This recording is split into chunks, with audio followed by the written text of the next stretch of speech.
Hello everyone and welcome back to Pokémon Chat-eau, an actual Pokemon episode this time. It's about time. I paid good money to listen to Pokemon. Do you really? Yeah. Pokemon podcast, yo.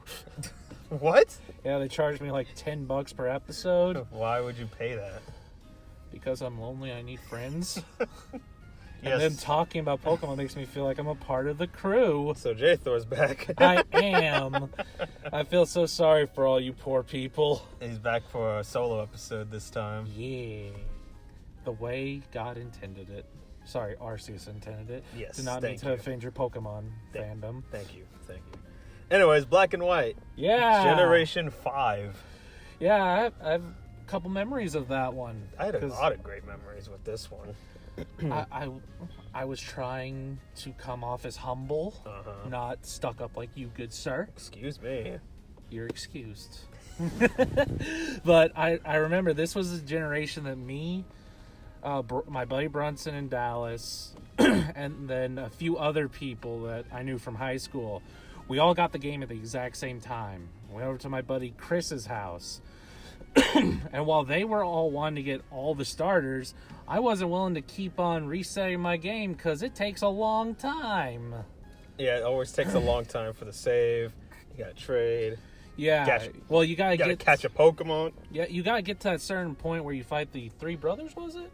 It's close to that. Right before that, I think. Yeah, it still takes a good 30 minutes to get to that point, and I was like, no, I already know what I want. If they get any extras, I'll take them. Okay. But that's whenever Oshawott was out. And I was thinking, you know what? This generation is special because the only time I ever given my Pokemon nickname. Oh, is that right? No, it was the first time. The other time was Sun and Moon. But this one, because it was Oshawott, I was thinking, what? How can I be clever? And I was thinking, I'm going to name him Revolver. And all my friends were like, what the hell are you talking about? I was like, Revolver Oshawott. They're like, what? Revolver Ocelot. What? I was like, no. Oh, no. How can you not know Revolver Ocelot? And it's just so stupid because you couldn't fit Revolver Oshawott. Yeah. But I was hoping that someone out there would put two and together, like, why is that Oshawott called Revolver? Revolver Oshawott. Revolver Ocelot. Exactly. It's the Patriots. I kind of had that epiphany. Like, I saw this video of a pack opening, and they had a mat with Rattata and Kakuna on it, and I was like, oh no. And I was like, why is there a Kakuna? Kakuna Rattata. That makes me angry. At least mine's more obscure. Though I don't think anyone ever got the joke. That's so disappointing. It really is. Did you evolve it? Oh, yeah, I had to. Okay, so that, after a while, it's like Revolver Samurott. Doesn't really work. No, it doesn't. It's a little close, but it's not close enough. Nah. But yeah, I friggin' love Black and White. My first starter was Snivy, and the smug Pokemon. Yeah, of course, it's a sassy snake. It's my favorite of the shooters. Really? Of those, at least. Oh. Yeah, of this generation. Yeah, don't really like Tapig or Tepig, whatever. Hey, it's fire bacon. It's already cooked. Yeah, but it's the third fighting fire we had in a row. Pokemon can't always be perfect. I know, but you could have had something else. I don't know. At least that actually did bug me. I was like, really? Come on. I don't blame you, but at least in Gen 8 we got a fire fighting, or what? Fire Dark. In Gen was 6? It Fire? Or Gen 7? No, Gen 8. Wait, no, Gen 7, yeah. Sun and Moon. Yeah. Is... Incineroar? Yeah. Is he Fire Dark? Yeah. He's Fire Okay. Dark, yeah. Okay, because for a second I was saying, oh crap, I just outed myself. No, I know the Pokemans. People were worried that he was going to be a firefighting again, because he was like a wrestler. But yeah. He was like, no, he's a Dark. He's like, yes, thank God. And he's actually one of the best Pokemon out right now. Yeah, he's in the top of the metagame. Mostly because of friggin' the typing and Intimidate. Yep. Yeah. Fortunately, Primarina's at the bottom. I hope in the card game she's better. Maybe. Let's move on. Oh, dang it. So I remember picking. I went with white version because I was like, I think a lot of people are gonna pick black version, so I want to pick the one that was least. I chose black because I like the legendary better in that one. Reshiram. Yep. It looks a lot better. It looks I more agree. majestic. Yeah. And I also do like how, I don't know if it was an homage or if it was intentional, but Reshiram is a blue eyes white dragon, and Zekrom is a red eyes black dragon. If you look at it. Can I choose this as no longer one of my favorite games? But it's true though. I never noticed that. Reshiram has blue eyes and is white. Because Zekrom's black with red eyes. I will say the reason why this is probably my favorite generation in terms of just the game and everything is because it had an actual story. The story was really Instead good. of just being, oh, you are 10 years old, go train, become Pokemaster. Oh, stop this evil organization. I am Professor Oak. Somehow here. I don't know. I'm not questioning it. You shouldn't question it. It got more and more action packed, especially with Gen 4. How like you can go to like the distortion world. Yeah, that was cool in Platinum version. I really enjoyed that, but they didn't really like make you think like Gen 5 did. I think Gen 5 probably has the best story out of all of them. I can agree to that. Because N was such a good rival. Yeah. And slash antagonist. Yeah. Kind of. His father was Oh. Geestis or whatever his name is? Getsis, I believe. Getsis is... I hate him. Unforgivable. I hate him so goddamn much. And the thing was, Giovanni was in the first game. He was cool. He's classic. Okay. Yeah. Yeah, he's OG. We respect him for that. Second gen... It was also Team Rocket. It was Team Rocket, but Giovanni wasn't there. Yeah. Then Gen 3, I completely... Oh, yeah. Maxie and Archie. Hey, Archie's cool. Especially in the remakes. Yeah. And Gen 4 was Team Plasma? Yes, with Team Cyrus. Plasma. That one was alright. I didn't think they were one of the best. Cyrus was like an intimidating guy. He had no eyebrows, which is weird. Yeah. But I really liked his battle theme a lot. Geestis, or whatever his name is, was actually really difficult. And his motivations were just, why would you do that? I just remember, like, because I guess we're going to bounce around here and there, because that's right after the Elite Four. Yeah. Because at the first time you beat the Elite Four. That was also one of the coolest things with the Elite Four location. Oh, yeah. And how it was just handled. Yeah. Because you could choose in any order. That was the first time you were able to do that. Exactly, because back in our day, you were given what you were given, and you had to sit there and just like it. Yep, but you can choose any order. I do remember, like, because of that, I remember grinding the first 4 guys. Yeah. And would purposely lose the 4th guy so I can restart and grind more. Yeah. And then eventually I was like, alright, I think I'm ready. So I beat the 4th guy. You walk up and Adler, the champion, was fucking defeated by N. Yeah. Like, what in the... what? And then, like, a fucking castle rises. Because all the other times, or I shouldn't say all the other times, my memory is strongest with Red and Blue, but right. You defeat Lance and all that, and you're walked in, and you're like, oh no, this is the real champion. Mm-hmm. And you're just like, oh, okay, this was the time you walked in and was like, what is happening? Like, you see Adler just, like, getting destroyed by N. Yeah. No, that N's whole thing and talking to Pokemon is pretty cool, too. Yeah. I just enjoy everything about that character. He's also very good in the card game. Well, no one cares about the card game. Well, I care. Sorry, Pokemon fans. Well, I just remember, like, after that, you go through this castle. Like, the Elite Four is pretty much over. Like, yeah. Like, after that, you're like, what in the... like, so you're walking around this castle, you come across N, and he just makes you battle your legendary of that game. Yeah. It's like, battle this, capture, and then we'll battle. It's like, holy crap. Yeah, he doesn't heal your Pokemon afterward, does he? I think he does, yeah. Now, in my personal opinion, it would be way cooler, much more nail-biting if he didn't. Well, even if he didn't, you'd be able to just walk back up there and with all your healed guys. No, you die. Oh, really? Yeah. You die in the game, you die for real. Yeah, you have to stressfully capture legendaries because this is still when they were difficult. I think in Gen 6 they made them easier to catch. X and Y? Yeah. Yeah, that sounds about right. Which is, honestly, it's fine. just because it was fucking obnoxious. By the way, spoiler alert for another podcast episode, because I want to come on for the X and Y. To your fans who genuinely enjoy X and Y, I am sorry for whenever my opinion comes up for that one. Don't worry. I'll defend Gen 6, but I know you will, but yeah, you'll be nail biting with that one. Yeah. I'm sure. Well, Gen 6 is also the kind of the black sheep. A lot of people either like it or don't like it. So. Yeah. But anyways, you capture your guy. For me, it was Zekrom, and you battle N, who was difficult. Another thing cool about N is he always had a different team. Yeah, that was really cool. Every time you battle, he had a completely different team. So you beat him, and it's like, yay, it's over, right? Nope, Getsus comes out of nowhere. Yeah. And he kicks your fucking ass.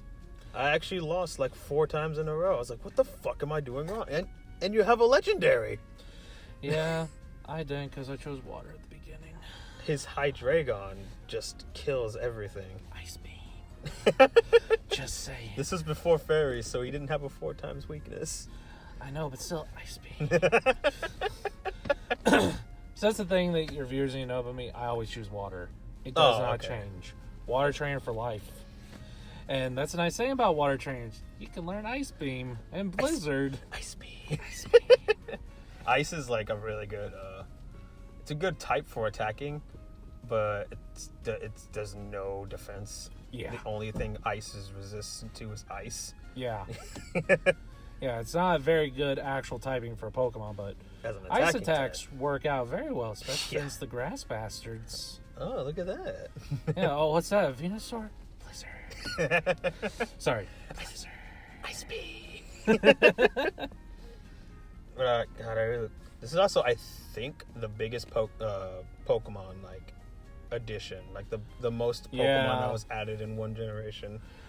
Like I was surprised to see over 150 brand new Pokemon, not even evolutions. Like, it was just brand new Pokemon, and the entire game was those new Pokemon. Yeah, that was a really cool aspect. I really liked that. You had to beat the game in order to catch the old Pokemon. Mm-hmm. And that's honestly how I feel it should always be. Just because then it gives you a chance to get used to the new Pokemon. Yeah. And then once you beat the game, it's like, oh, all these other Pokemon are now available. So then you can create a brand new team. Because I don't know about you, but I'll usually capture the same Pokemon that I've been battling with for over years. Because I know that team works. Yeah. With this one, it was pretty much, here you go. Good luck. Try to find the equivalent of those Pokemon, and I appreciated that. Yeah, totally. But I know they also got a lot of gripes about it, and that's why it's no longer really a thing. Right. And a lot of people were like, Gen 5 is when they started to get weird. Like the trash Pokemon. We got Garbodor, Sigilyph, that weird like ball bird psychic thing. Even I think that looks weird as hell.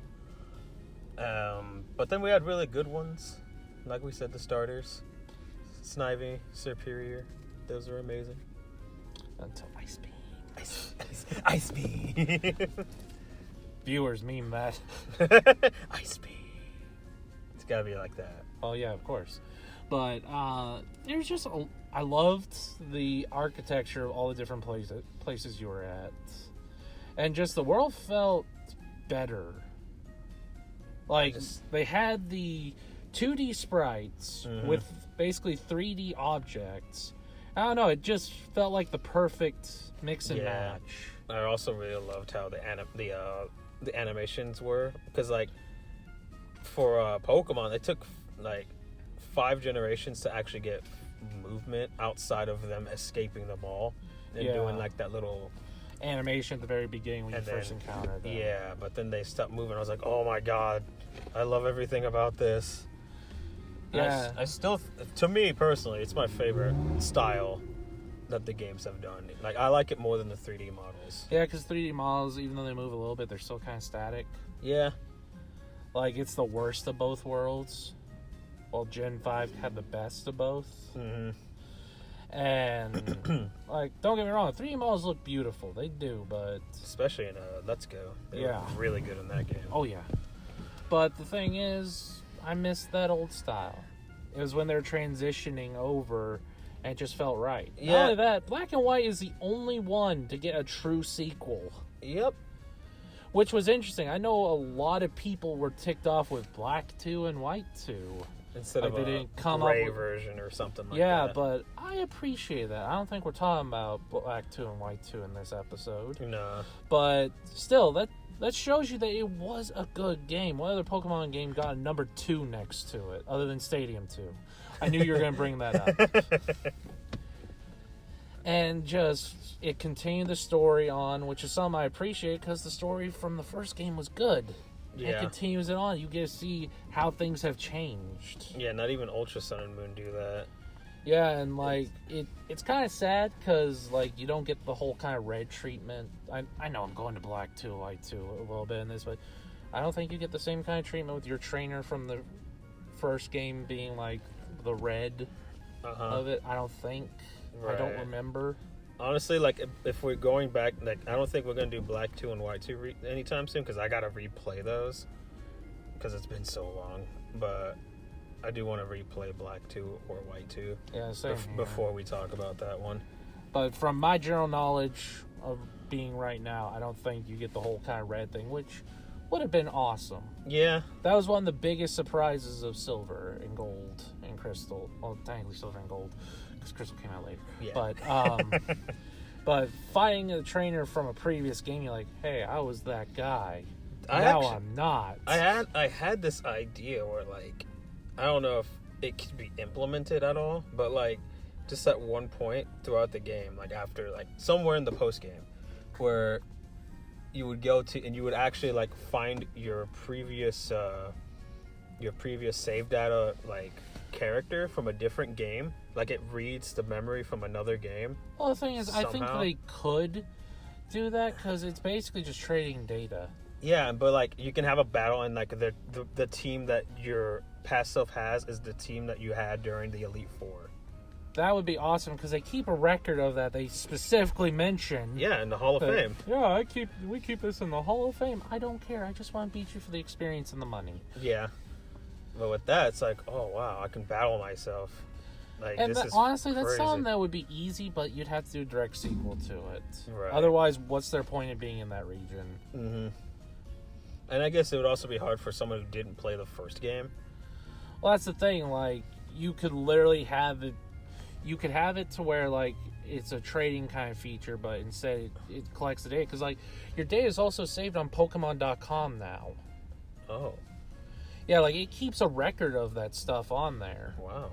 Like, if I go back and look at my Ultra Sun and Ultra Moon data, I can see exactly what I've done. Dang, I didn't know that. And that's something that you do when you're on Wi-Fi. You connect it, you choose to, and they could literally just have it be like, oh, well, the trainer for this one has a random set of Pokemon. That would be freaking cool. It wouldn't be that hard to do. It'd take a little bit of extra coding, but it wouldn't be that big of a deal, honestly. And, like, just the shock factor would be like, whoa.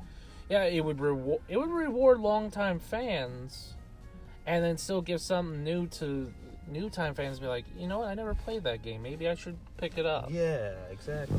But unfortunately, we don't work for Nintendo or Pokemon Company. Yeah. Nintendo, if you use that idea, copyright. You owe me money. Wait, but I was the one who started it. Nope, it was me. What are you talking about? I'm sure your fans will agree with me. We have evidence. Ice Beam. Oh no, I'm frozen solid. Darn right. You can need an ice seal after that one. But God damn it. this was also the first game where I actually used like dire hit and stuff like that. The actual items. Oh, did you special. really? Yeah. And then I actually had to use them in Sun and Moon because Totem Pokemon could be a little difficult. Oh, yeah. Especially when your main type is weak to them and you only train your starter. Looking at you, Togedemaru. Who? In Ultra Sun and Moon. That was the hardest one for me. Fuck that guy. The hardest one for me was Lunantis, I think. Really? Oh, the grass, yep. Yeah. Yep. My poor Primarina. Yep. Solar Blade with Sunny Day. Yeah. Sorry, PTSD. Let's move on. But I thoroughly enjoy everything about Black and White. I truly do. It's definitely top 5 for me. just in terms of games.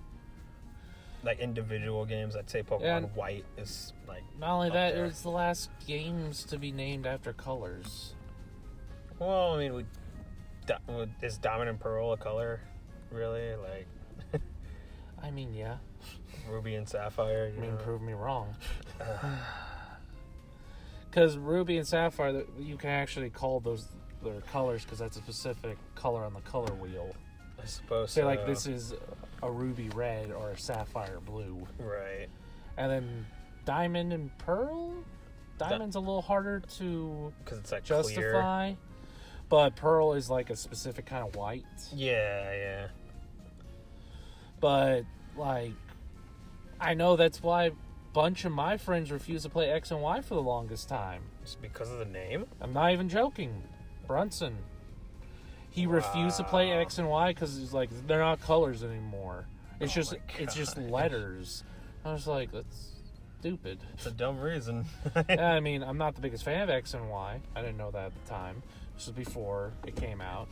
I was just like, that's stupid. You still love Pokemon, so play it. Exactly. The name doesn't matter.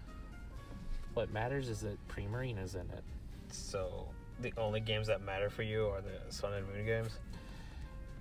In a sense, yes. I love Primarina. But you just said you loved everything about Gen 5. Gen who? I guess we'll see you next time. But before Sun and Moon and Primarina, I didn't know what my favorite Pokemon was. Dang, really? I didn't have a favorite. The closest to it was Zoroark. Oh, okay. That was the closest, and that's because of the movie, and we'll eventually get to that because you've already saved me a spot. And I absolutely love that movie, so I was like, yeah, Zoroark I like a lot, but... It's kind of, I guess it was kind of like me, how like only a few years ago did I choose a favorite Pokemon. Yeah, and for me, when I finally saw Primarina's design, I was like, oh my god, that's beautiful. I love the whole siren thing mixed into it. I was just like, yes, that's my Pokemon, no one else's. So if you love Primarina, audience, God help you. Arceus help you. Oh my gosh. I love my waifu and husbando. Wow, you really can't talk about Primarina for a long time. You have no idea. You have no earthly idea. When I like something, I do a lot of research into it. I'm not joking. I can go on for 5 hours. Oh my god. But not only that, the fact that I like the wireless trading and all that felt like they refined it. Oh, right. The little wireless battles and everything, because you use that IR port. Yes. So all you had to do was just literally put the two DSs together. It's like, okay, connect. I was like, that's awesome. And you can trade. And you don't have to go to the Pokemon Center. Yep, and you could trade from the box too. Yeah, that was thank awesome. God. Because I remember when I was a kid, because we do the cloning thing all the time back in the old days. Oh yeah, for sure. For those that don't know, because you might be newer to all this, but back in the day when we wanted to clone a Pokemon, we simply unplugged the link cable, and a link cable is what you connected two Game Boys to. I know, it sounds absurd. Grandpa J-Thor, what's a Game Boy? Huh? Talking about Sega Game Gear, son. Oh, God. But, like, back then, we'd always clone our Pokemon and be like, okay, we need to clone this one, but we gotta exit out. Takes a couple minutes. Gotta go to the box, get the Pokemon. And that was before you could drag and just drop them with the stylus. Oh, God, yeah. Oh, gotta open box 2. Yeah. Save. And then you'd have to go back, wait for it to load up again. And it was just a hassle. With this, it was just like, oh, connect. There you go. Moving on. Exactly. Not only that, you could battle that way, too. It was just great. Yeah.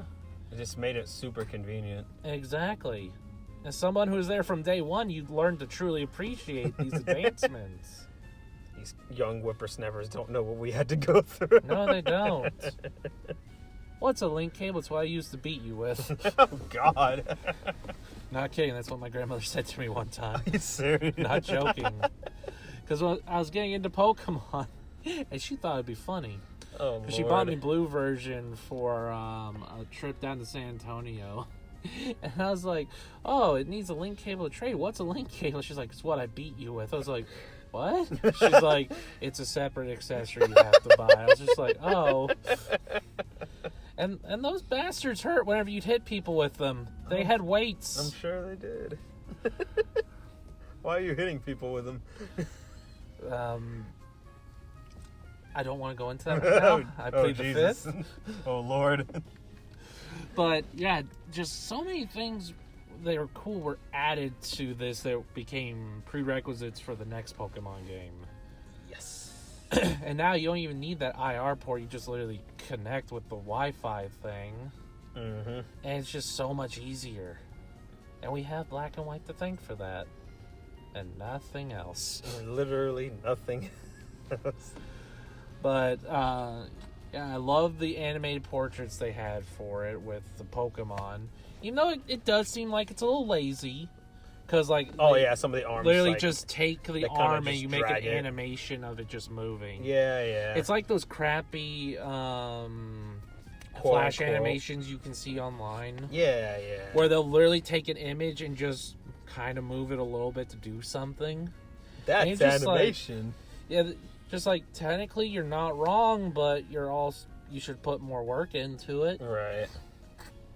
But yeah, I freaking enjoy this. And what was I gonna say?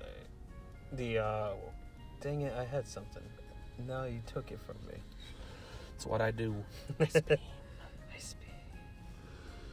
I have to do that every time I come on now, aren't I? Ice beam. Dang We'll probably forget, don't worry. Probably not. If you get a comment saying he has to do this, I'm like, I gotta. Yeah. Audience is love. Audience is life. Guys, comment if you want J-Tho to keep saying Ice beam. Please don't. I'll definitely do it for the Pre-Marina episode when that comes. Ice beam. God help your souls. God help poor Trixie over here. Oh, God, no. And sorry, I keep calling him Trixie. He's Jolt Elon on here. I get that, but I've known him since he was Trixie. You can't see it, but I pinch his little cheek. Stop pinching my cheeks. I'm sorry, host. Don't kick me off your show. But, like, I know a lot of people complain about the trash Pokemon. Oh, they're running out of ideas. There's an ice cream Pokemon. But I feel that's imaginative. It's adorable. Like, literally, you have a Pokemon that came to existence because of trash. I mean, it's more creative than Muck, who's literally a blob of purple. Yeah, and don't spell his name backwards, kids. Why would you say that? It's not like Ekans. That blew my mind. Oh, or Arbok. Oh, yeah, I remember. I remember when I was a kid in middle Whoa. school, I was like, yeah, spell out Ekans' name backwards. And I was like, oh my god. The Illuminati is real. It was just, like, we were like, oh my god, but then people in the Pokemon community was like, that's lazy and stupid. Yeah. And, like, this was the first one set in an American, like, setting, right? New York? Am I right? At least for black version, I believe, because you had the city. You had the city. No, both games had the big city. Yeah, they both had the big city. But black had the exclusive, like, huge city. Yeah, and white had the White Forest. Yes. Yeah, but this was the first one based off of America, if I remember correctly, because the first 4 games were based off of different regions in Japan. Right. So that was pretty cool, being an American and be like, yeah, we finally got recognition. About damn time. Should have been Texas, but I'm just saying. I understand New York. I understand, but you're wrong. I know New York has that Nintendo store, but... Which, if we ever go to New York, we have to go there Yes. and take pictures and videos. And then eventually get kicked out. Yeah, because I'm just touching everything. Touchling. God, what's wrong with you? You wouldn't? No, I would touch everything, just I get kicked out a lot sooner. But, like, that was cool. Because before you read that, oh yeah, this is based off a region in Japan, you're like, I have no context for that. Exactly. It's whatsoever. It's like, oh, there's actually a place called Kanto? Yeah, That's I've seen cool, American. I guess. I've seen American Tail. I know what New York looks like. I can get on board with this. There's just not a little mouse boy looking for his family, and Don Bluth isn't trying to make you cry. And no one's singing Somewhere Out There because that's copywritten. So is Is it Pikachu instead of the little mouse kid?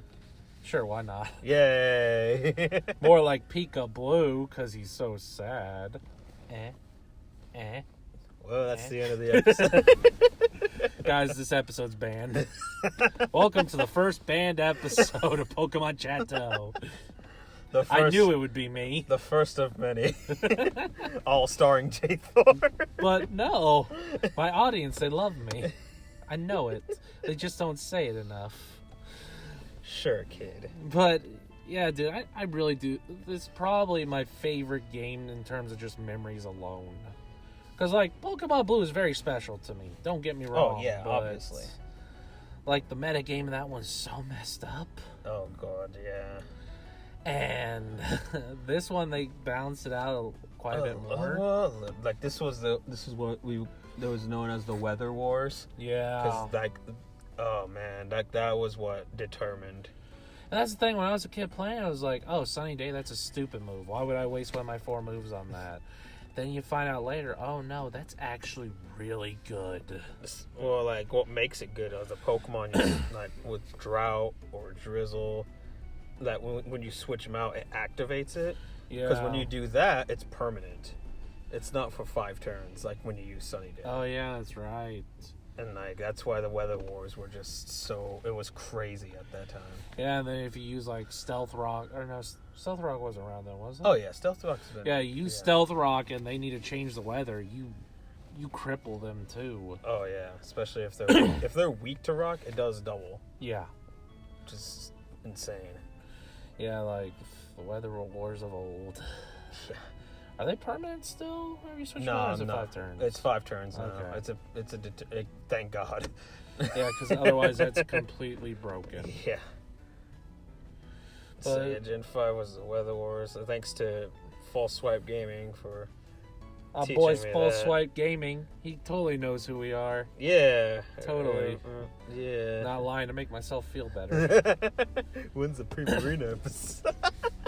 Well, thank you, audience. We're turning into the Pre-Marina episode. So Pre-Marina is the seal. Oh my God. And the seal is awesome. It's a siren. And it's so darn cute. We're done. Dang it. I thought it was my chance. I speak. Well, I remember the battle song changing when you had red health. Oh, yeah. Remember that? Dude, there's just so... I need to go back and buy a physical version of that game again.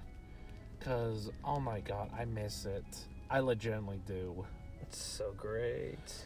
It was great, and it also had DSi features, if I remember correctly. Let me see if I can find them just real quick. Really? I don't remember that. I never had a DSi, so... Well, I did because I was special. I had a DS Lite the whole time until 3DS.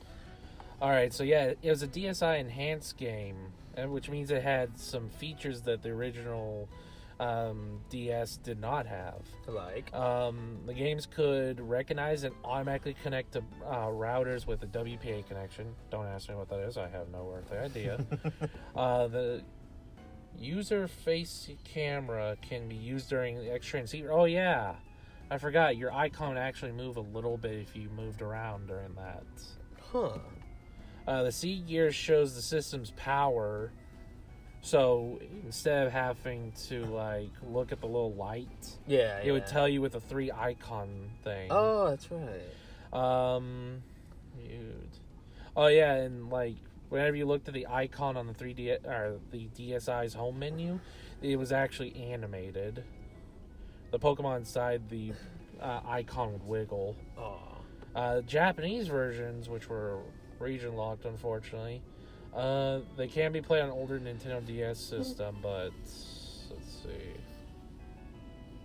You don't even tell me what they are. You just tell me, oh, it can be done. Oh, thanks, Bulbapedia. Man, Bulbapedia, you suck. You failed us again, even though you gave us 90% of that information. Well, the Japanese sales for when it first came out, it was over 2,557,779. That's unheard of. Holy oh my gosh. Most games that are considered success are about the 80,000 mark. 80,000? Yeah. Oh, Lord. You gotta remember, Japan doesn't have as many people in America. Good point. That's why American sales, they're usually multi-millions. Yes. Holy crap. Yeah. But, this is a fun little fact. In USA, Toys R Us, rest their souls, even though they're coming back, offered a Reshiram or Zekrom wall cling thing so you could put it on your wall. Oh, cool. Like a pre-release? Yeah. Or like, I guess, and then in the UK Game Station, they offered 3 unique styluses, one for each of the starter Pokemon. My God. This is relevant to you. In Mexico, they offered T-shirts, a Zekrom for pre-ordering white and black version, they ordered a white one with Zekrom on it for doing Pokemon White, and if you pre-order Pokemon Black, you got a Reshiram with a black shirt. Oh, that's friggin' cool. And then they also had a Nintendo DS logo and Games Plant Store logo with Celebi on it. Huh. Yeah, and I've just gotten to the trivia. Would you like to go through some of that? Well, before that, I want to talk about... You're pregnant. What? I don't know. I'm just trying to guess. That's not at all, but whatever. So, I also remember the Victory Road was way different in this game than the other ones. If you have to remind me, because... It was like a spiral. Because the thing is, Victory Road, ever since Pokemon Blue, I kind of try to boot that from my memory. Yeah. Because back then we had the HMs and constantly having to deal with that. Uh-huh. Well, with this one, like, it wasn't as painful. It was just a lot of going up, because the Elite Four is on like a mountain. And you go into the bottom and you climb your way up, which was really cool. And you can like kind of, if you need to go down a level, you can just jump off and slide down to the bottom level without having to like use a escape rope or something.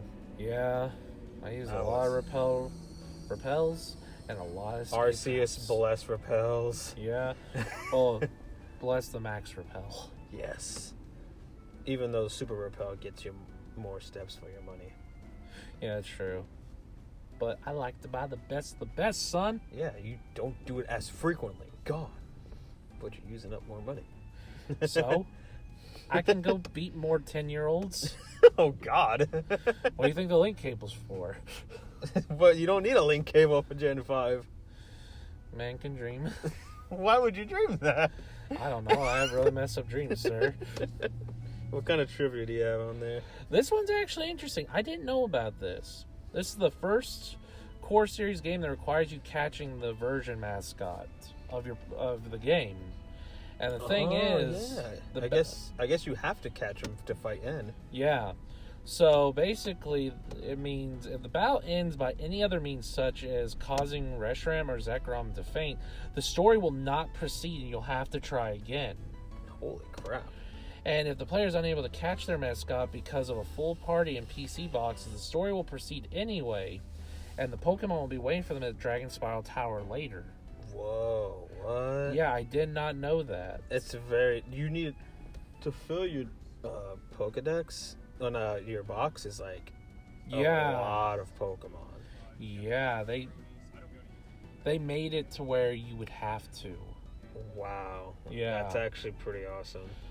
And let's see. This was also the only core series game to be available in Europe before the United States. Those bastards. It was released 2 days earlier. But however... I remember X and Y was the first one to be released worldwide at the same time. Yeah. But Canada fucking opened, like, they sold their games a day before. I was like, you motherfuckers. Freaking Canucks. Oh, I was so angry. But it's not the first Pokemon game to be that. It was Pokemon Dash and Pokemon Park Wii Pikachu's Adventure that released there first before America. Interesting. And I didn't know the slogan from the commercials because I never saw the commercials on TV, but start from a new beginning. Huh.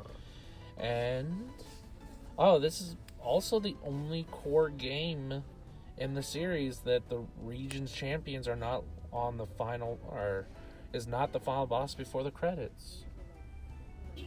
Huh. Because Gestis, or whatever his name was, the final boss. That's right. And due to the DSi enhanced cartridges being black in color, Pokemon Black is technically the first Pokemon game since Emerald to have its cartridge match its color. Yeah. I remember that, because like, I was actually kind of disappointed about that with Gen 4. How they didn't have different colored cartridges. But Black version had it. Because it was black. But white was also black. Yeah. And then, as I said before, these are the only core series game to receive a direct sequel. Yep. Because even though you could kind of count Gold and Silver as a direct sequel, because it takes place 3 years after Red and Blue, it's not. There's no number 2 with it. Yeah, exactly. And that's pretty much all of them. The other ones are, like, if you set the DS to read kanji, it will translate the it will basically play the Japanese ending for you. Huh. That's about it. All the other can't stuff. read Japanese. I know. Yeah, it says right here the credits of the Japanese version are shown in oh, never mind, I got that mixed up. The credits of the Japanese version are shown in English if character mode is set to kanji. Oh. So I guess that means plenty of English. Yay! But yeah, that surprised there wasn't more trivia to it, but the trivia I did read off was pretty interesting. I like it. Do you, though? Yeah, I think it's pretty cool. It's pretty neat. Yeah, it's pretty neat.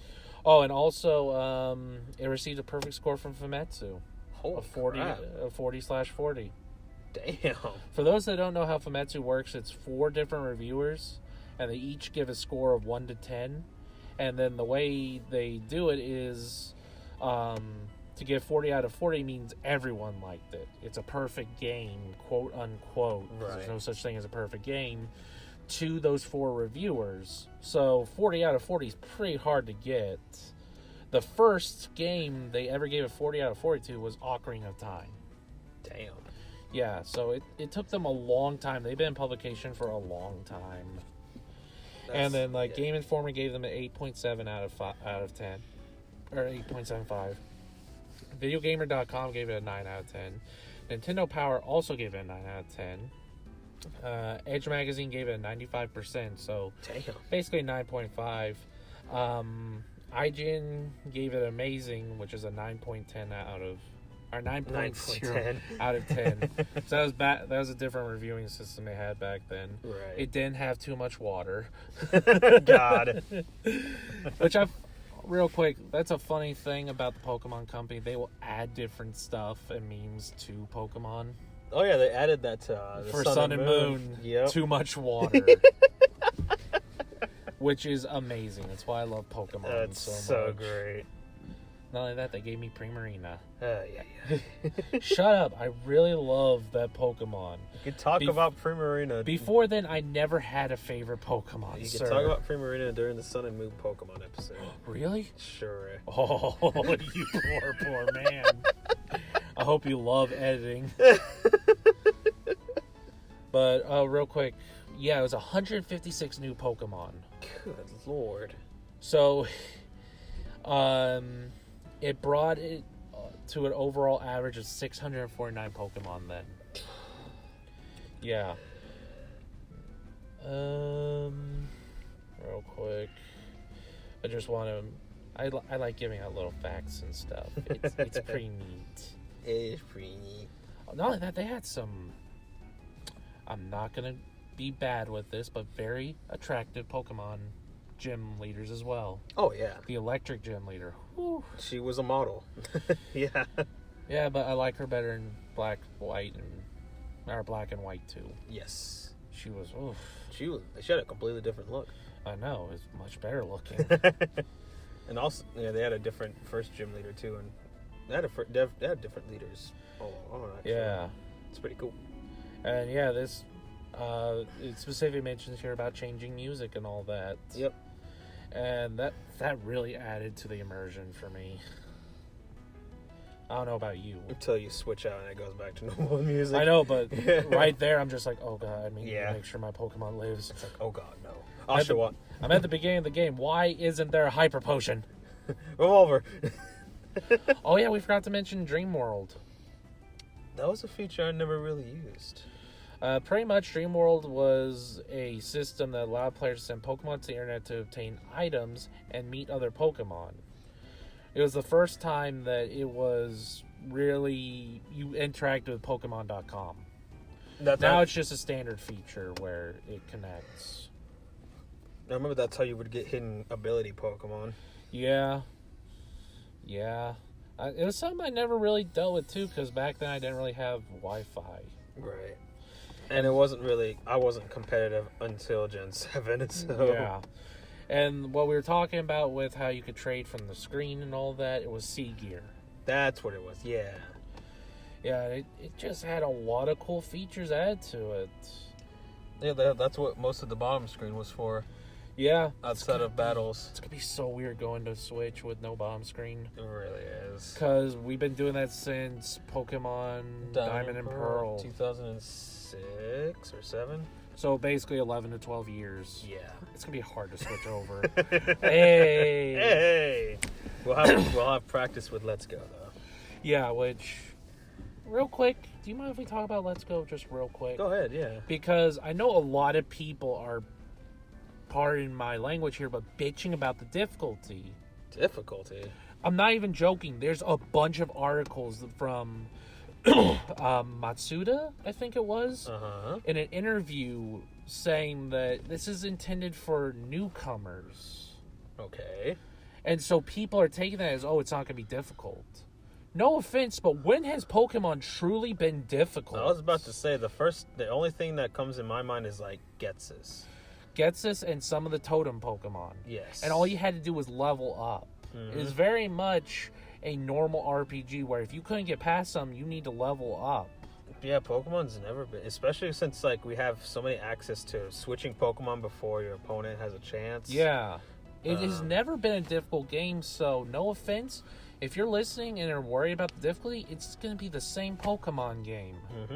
Only thing that's different is catching Pokemon and really gaining experience. I mean, if that's what's going to not let y'all play it, fine. We'll enjoy the game. Screw you guys. Exactly. Like, we've been waiting for a console experience Pokemon game from the guys that created Pokemon. Not some third-party studios that did, like, Pokemon Coliseum and stuff like Coliseum and Gale of Darkness doesn't count. You can only get, like, 50 Pokemon in the wild. Yeah, and this one, not only that, they have the Master Trainer system, which is kind of gimmicky, not gonna lie. But if you have a favorite Pokemon out of the 151 Pokemon... Jolteon. And you defeat them, you get that trainer status of ultimate, like... Blank, yeah. Yeah. And that's pretty cool. It gives you incentive for post-game and all that, like... And not only that, you can't really judge a game until it's out. Exactly. That's just how it is. And I think this is the first game, where you get to see the Pokemon in the wild. And you touch them, and then you battle the Pokemon. Well, catch the Pokemon Go style, but... That's the thing, like, I don't mind the Pokemon Go style. At first, I was iffy. Yeah. But now that I started playing it, I'm like, this isn't bad. The only thing I worry about is motion controls. About that game, because I played the World Ends With You motion controls. And the fact... Well, with that game, you have to constantly point the TV, and it constantly, will desync if you move over too far. So the pointer will get caught at the edge of the TV, and you'll continue moving your hand over. So whenever you move it back, instead of it being a straight line, the pointer's over to the far right, so you constantly have to hit Y in order to resync it. Oh, boy. I don't think that'll be nearly as much of an issue, but I'm worried about the actual throwing of the Pokeball. Yeah. You have a lot more control with your finger and throwing it in Pokemon Go. I'm just, because I'm going to be, for me, Switch, I'm 99% on handheld mode to begin with. Yeah. So, I'm curious as to, if you can play with the Joy-Cons and maybe you can use the touchscreen for it? I wouldn't be surprised if they put that on there, because, that's what they did with The World Ends With You. Oh, okay. Because then, once you go into handheld mode, which is the preferred way to play, by the way, but it's not the most accurate, because you can't get, pinpoint precision like you could on the original DS game, but you use the touchscreen. Right. And I imagine that's how it'd be. And, like, I know it's kind of weird for me to use that considering I'm getting the peripheral, the Pokeball peripheral, but I'm just going to carry my Pokemon with me on that. I mean, how cool is that peripheral? That's so cool. I'm so glad. Like, the fact that the button in the middle is actually the joystick and all that, you can take it with you and make the cries of the Pokemon that's inside. That is cool. I love it. I bought the special edition just for that Pokeball. Yeah, I'm getting it as well. And it is worth the $70 because that is something I've always wanted. As an OG Pokemon fan, you've always wanted to take your Pokemon out with you. Yes. And you're able to in this game. Exactly. And it's so friggin' cool. And not only that, it's basically a remake of Yellow. Yeah, like a remake / reimagining. Yeah, and that's really cool. And I've watched some gameplay stuff. It looks like there's actual side quests in it. And it just looks like it's going to be a fun game. It's literally like how they consider Destiny. Destiny is not a game that you have truly heavily invest in. It's like, oh, I'm going to be playing this for like not 20 hours, but like 8 hours straight. If you're really into the game, you are, but it's a simple pick up and play game. Mm-hmm. And that's what I want. And I'm sure I'm going to be playing it for 8 hours straight when it first comes out. Same here. I'm going to be doing the exact same thing, but later on when I'm just like, you know what? I feel like I need to go catch some Pokemon. I can pick it up, play, and go do that. That's what I'm doing with Starlink right now. I'm not playing it a lot, because honestly, this is kind of a mini review of that game. It's a good Star Fox game if you play the Switch version. But the problem is, all the tasks are repetitive. Oh, okay, gotcha. So once I get to that point where I'm bored doing basically the same task, I'll put it down for several hours. I'll pick it back up because I like playing as Fox McCloud. And he's actually a part of the story. And he has his own unique dialogue. That's so cool. Yeah. Which after this, Jolteon's probably going to play a little bit of that so he can see how it is. But, like, those kinds of games I appreciate as a gamer. Because I'm the hardcore JRPG kind of guy. When one comes out that I'm a big fan of, I will marathon that. Actually, you kind of did that with World Ends With You? Or like... No. World Ends With You is very much a pick up and play game for me. Okay. Just because your hand will kind of get cramped from constantly having to hold the Switch like this and do all kinds of different motions. And also you've played that game before, so... I never beat it as a kid. Oh, okay. But I'm trying to think of, like, there was one where I played it and everyone was like, you beat it that quickly? Oh, shoot. It was an RPG? It was an RPG. I can't remember what it was, but whenever I get a good RPG in front of me, I will play it nonstop. And those really take a lot out of you. I'm not like how it was back in high school where I can just sit down and play a game for a ton of hours. Yeah. I actually do need to put it down and go do something. Right. With these games, I can take them with me. Like if I'm at work on break, I'm like, you know what? I want to go catch some Pokemon and level up a little bit and battle. And so I can just do that, put it in sleep mode, and then put it back in my fancy little game case.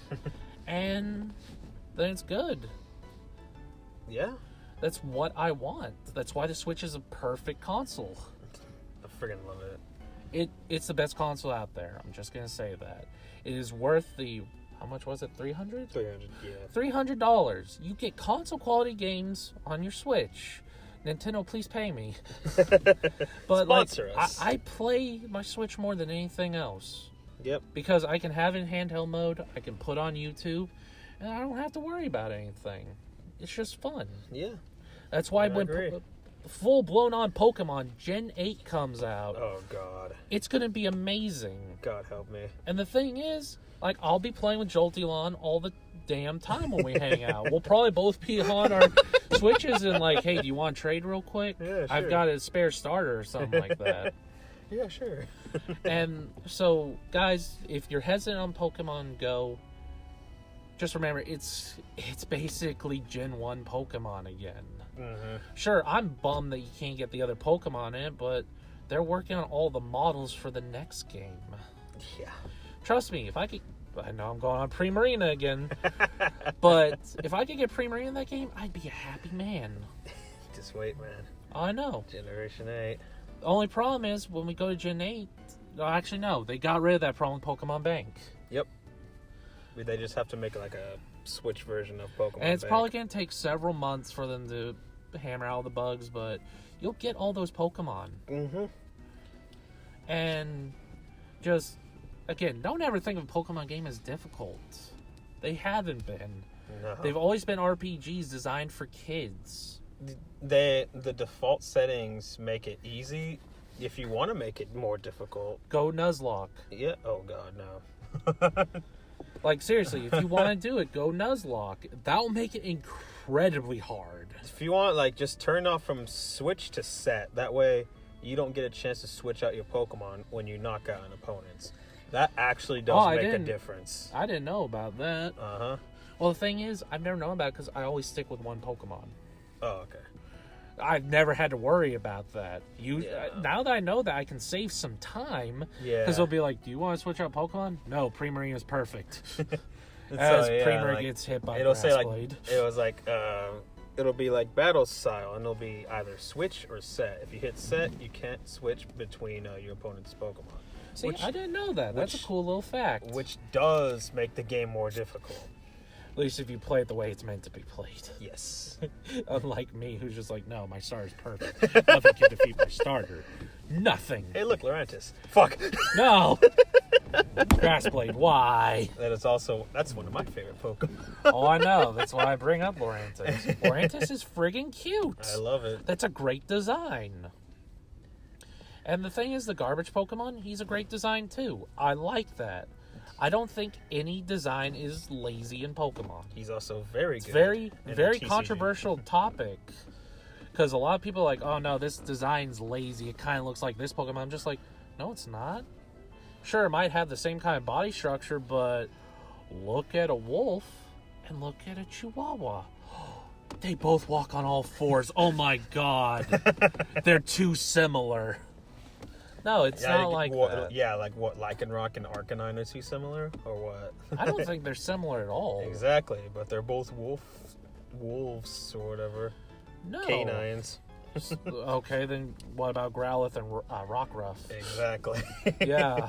Or, hold on, Arcanine and Espeon. One's a kitty. They don't know that. Not only that, I like to think that all the evolutions are dog types. I don't know why. That's just kind of how it is because of Eevee. Yeah, but I like, don't see a dog evolving into a cat, even though Espeon's all dogs clearly should. a cat, though, with the tail and the ears. Nice baby. What? It's not even a nice type. But yeah, like, just I know I'm being very controversial right now because there's a lot of die-hard fans. Yes. They're like that. Hell, there's some that refuse to catch that type of Pokemon because they're like, the design isn't good enough. Motherfucker, some Japanese guy worked years on that. Mm-hmm. On that design. It got approved by the father of Pokemon to be in that game. It is more than good enough. Yes. You do not work at Nintendo. You do not help make these games. Unless you're Bucky and it's Dunsparce. Because he hates Well, even Dunsparce, that's a unique design. I've never seen anything like it. It's a Tsuchinoko Pokemon. And Tsuchinokos are cute. Well, like from France? Wait, what? But, like, everything is unique in Pokemon. That's why we love it. Mm-hmm. Everyone can find a favorite Pokemon. You know how cool that is? There's over 800 Pokemon. But no, like, seriously, do you know how cool that is? Like, there's some RPGs out there with a huge cast of characters. Not, like, I'll say huge cast, about, like, maybe 10. Right. Some people can't find a favorite character in that. And they love that RPG. Like Chrono Trigger or something. Yeah, like in Chrono Trigger, like, you can't, just none of them are your favorite. Mm-hmm. But in Pokemon, you can find a favorite Pokemon. It took me 7 generations. Kitty. Where? Right there. There's a kitty. Oh my god, I think that's a Maine Coon. Sorry. Yeah. But, that's the coolest thing about Pokemon. Even if you don't have a favorite Pokemon, the next generation, you might get a favorite one. Or you might become obsessed like me. Or another favorite. Exactly. Like when I first saw Fomantis, I fell in love immediately. It's kind of like how Strange has a ton of waifus. You have a bunch of waifus in Pokemon. Oh, yeah, definitely. But for me, I just have Primarina, and I'm content with that. Yeah. And a lot of people say, oh, the design doesn't look good on that. I'm like, fight me. But every Pokemon, a lot of love and care went into that design, into the Pokedex entry, and I just appreciate everything they do. I know I kind of sound like Ant Dude. Sorry, that's some call me Johnny joke between me and Jolteon, but and like there is no bad Pokemon game. And there's no wrong answer with who's your favorite Pokemon. Unless you say anything other than Primarina. You just contradicted everything we just said. I'm okay with that. I'm obsessed with that Pokemon. But, like, on a serious note, that's the cool thing about Pokemon. That's what brings us all together. Yes. I know this has nothing to do with black and white. I'm perfectly aware of that, but I think that does need to be said more often. Mm-hmm. Because, like, that's the cool thing about the Pokemon fandom. We all have someone like beating the shit out of other monsters. Like, this is my favorite Pokemon, it beats the shit out of your monster. Well, this is my favorite Pokemon, your Pokemon is weak against this. Or just, it's my favorite Pokemon, I like to pet it in Gen 7. That is freaking awesome. Yes, I love it. It's a lot better than Fire Emblem with petting your waifu. Or blowing on them. Yeah, that got censored in America. Which is a shame, because I had a really cute wife. I was like, I could pet her cheek. I was like, oh, wait, this is American. No touchy. Oh, my God, that's awesome. But, yeah, just my final thing is, guys, your favorite Pokemon game, someone might hate it, but just remember, it's special to you. Exactly. That's what matters. I mean, not a lot of people like Chikorita, but it's one of my favorite Pokemon. It's a fucking bean. It's so cute, though. And it created anarchy. Yes, it did. Anarchy. That poor thing's gone through so much. It has. I still remember that one time me and Tibbs went to your house. And you went to the bathroom. And I did an Anarchy Tower. Everything was on its side. It was amazing. But... yeah, man, I freaking love Pokemon. It's one of the few series that I truly adore. It's up there with Phoenix Wright. Yes, definitely. I think it's my favorite all-time video game series. Although that is very hard to say. Yeah, because you are a huge Star Fox fan. No, I'm not. You said Star Fox 64 is your favorite game of all time. It is. I don't really care about the other Star Fox games. Dude, we don't count Zero. Yeah. No one counts except for Gerard the Completionist, who completely ruined your hopes and dreams. I hate that game. It's the only game you've ever returned, right? It's the game where it was the most disappointing game I've ever played. Wow, that's saying a lot. Yeah. And you play Pokemon. and I played Gen 6. And look, whenever we get to that episode, I'm going to be harsh, but I come from a place of love. Yes, and I did like Gen 6, but I'd like to have... that is a good, cool thing to have, like, one person who likes the thing, one person who hates it. Oh, yeah. Well, I don't hate it. It was the most disappointing Pokemon game to me. Okay. That's a little spoiler. You'll get to hear more about it. And not only that, it was based on France. A bunch of surrender monkeys. God damn it. No, I legitimately hate France. Surrender monkeys? Yes. But it's not that I hate the people, I hate the location. Oh, okay. Find out next time. Alright, well, do you have anything else to say about Black and White? No, but can I give a little plug real quick? A couple of them? Well, I gotta go through, like, the polls and whatnot. Oh, yeah, I forgot you have polls. And did you already take the screen caps? Yeah. You could go to the website. But it's right here. Touché. So, real quick, the polls were, which of these games did you play first? Black, White, or didn't play these games? Uh-huh. On Twitter, we had 24 votes, with Black receiving 46, White receiving 25, and didn't play these at 29. Which we had a response to that. A Victory Road podcast said, very sad that didn't play these is ahead. And when he commented that, he was commenting on how didn't play these was at one point number one. Oh, really? Yeah, at one point. Wow, that's... I know. That's sad. Exactly. Like, and that's another thing. I don't think any Pokemon game should go unplayed. of the core series. Right. Pokemon Channel, that game can go die in hell. And then Amino, we had 63 votes. This is... Is that the most you ever had, or? It's up there.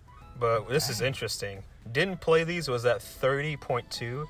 Black and white were tied 34.9. That's pretty cool. I've never had a tie like that. The closest was 1 vote difference. Wow.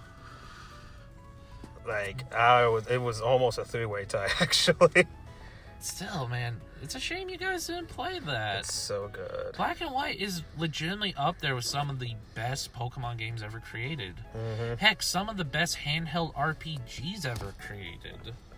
It actually had a story with a lovable, understanding rival slash antagonist. antagonist.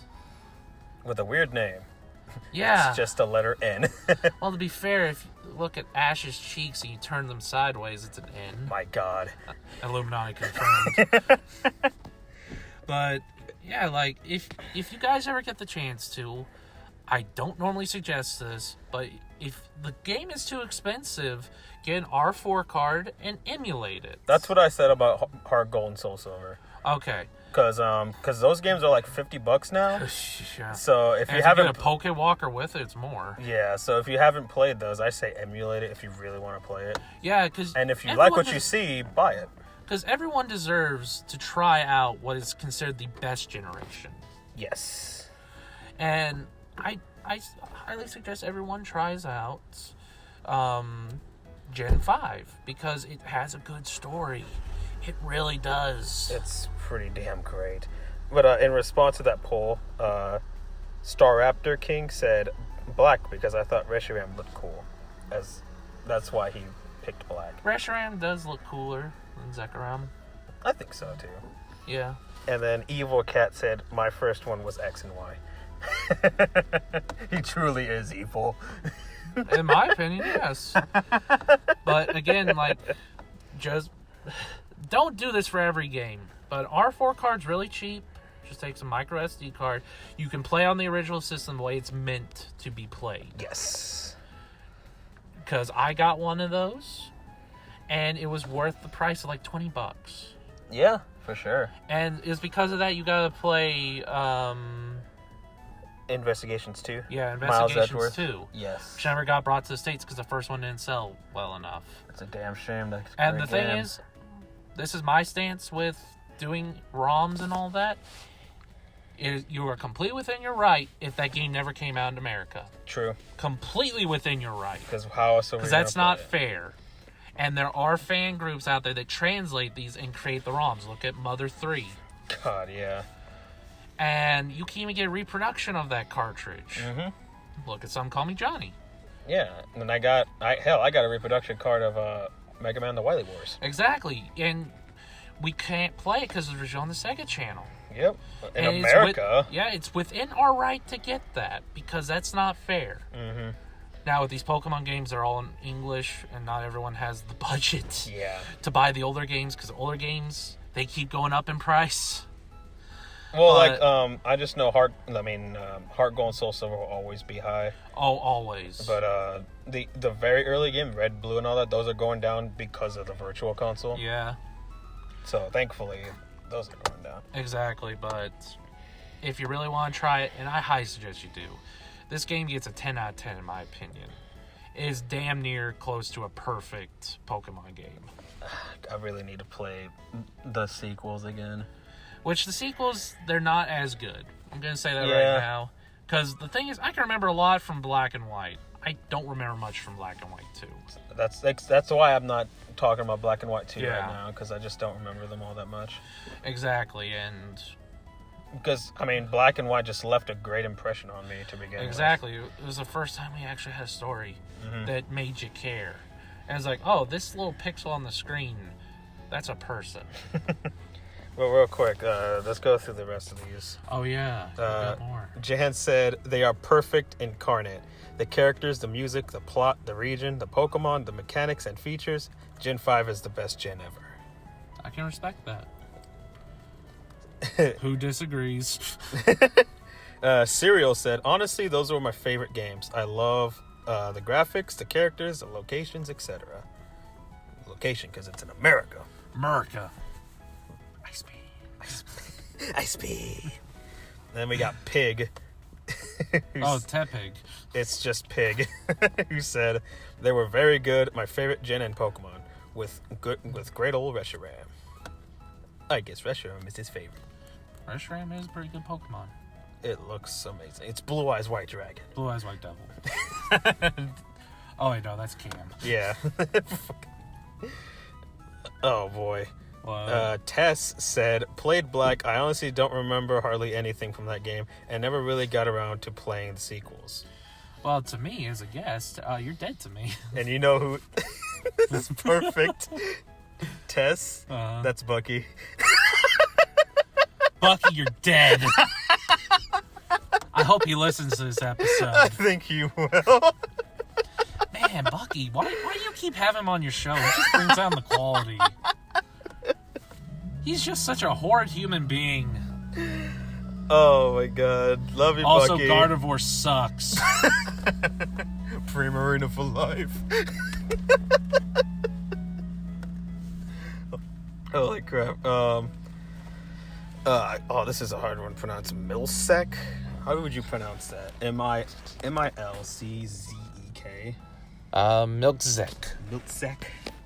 Said, pretty underrated. Not my favorite, but still quite good. I would say it's underrated. Oh, it definitely for sure. is. It's a damn shame. Now we're on Twitter. This guy is just named Dots. Anyways. Really good games. I have fond memories. Wasn't really a fan of the Pokemon, but the scenery was amazing. Was amazing for the time. Also, Zekrom Squad. Hey, our first Zekrom guy. I'm probably the only one. And I believe Sorry, Dots, I love you. Thank you for commenting on my friend's podcast. Like and subscribe to him. And then his last one. Not to jolt Elon to Dot. Oh, okay. And our last one is, dang it, it's in Spanish. This should be perfect for you. Bicho de Pessoa? See? Flawless. Sure. I would never be able to tell. This is undoubtedly the game I least like. Not to say I hate. I found it boring. I found it a boring game and a boring game to play. I found it a boring and a boring game to play. It was the game that took me longer to clear. I could only play 10 minutes a day. Not to mention that most Pokemon in the 5th generation are the ugliest. I'm not gonna say things. Yeah, I think you might just want to be quiet. I'm sure you can feel my hatred of you. I did. I didn't have to look at your direction to feel it. But no, in all honesty, hey, every right to your opinion. Yeah. You're wrong, but every right to your opinion, bro. I mean, for the most part. Or do that. I don't know which one you are. As you can see, for the most part, people would love this generation. Oh, yeah. It's like you either really love it or you haven't played it, for the most part. Yeah, that or you're just wrong. Bucky. Completely Bucky. Can I ban him from this podcast? But it's my podcast. Yeah, you give me permission to ban him and he's never allowed back on. I'm pretty sure you'll get more subscribers. I have science to back this up. Oh my gosh. Love you, Bucky. No, we don't. You sicken me. You're a horrible human being. Thomas is better than you. Can I do my plugs now? Sure, yeah.